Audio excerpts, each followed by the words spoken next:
So hello, it's Miss May. So for today's video, samahan niyo ako mag-unbox or unwrap ng mga free samples na na-receive ko from my beloved brand. Ang first parcel ko is from Miss Gooey and ang item na pinadala nila sa akin is yung cuticle pen. Yes. Alam niyo bang itong cuticle pen na to, nakaka-help siya to grow your nails stronger and longer sa mga nagpapahaba ng nails dyan. Ito yung lagi kong nire-recommend sa mga clients ko na may weak nails. Gamitin nyo din yan kahit anong brand, basta cuticle oil. Pero mas maganda kung Miss Gooey, syempre. And then next item na pinadala nila is yung kanilang builder gel na sobrang excited ko talaga open and i-try. Nung nakita ko to, ay, meron silang builder gel kasi nagustuhan ko yung hard gel nila. So, yeah, mag-builder gel na rin ako. And the next one is yung kanilang UV protector gloves.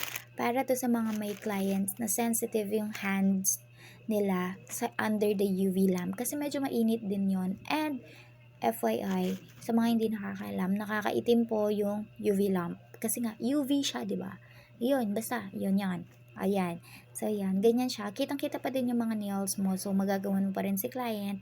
And at the same time, mapaprotektahan mo yung hands nila from drying under the UV lamp. And the next parcel is from, I think, Monja. Yes, Monja nga.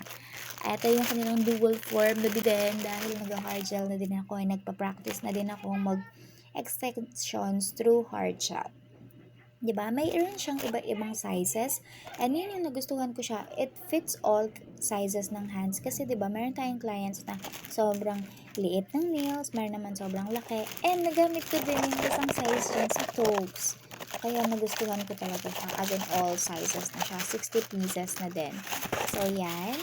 And going to the next parcel, meron akong from Modelones. Ito yung kanilang 2-in-1 builder gel. Yes, 15 ml na din yan. And ang color niyan is white or sheer white and nude pink. Na perfect sa mga base colors. Yan, di ba? Sobrang ganda din yan, te. Kaya nag-order din ako ng isa pa. So, yun lang for today. Bye!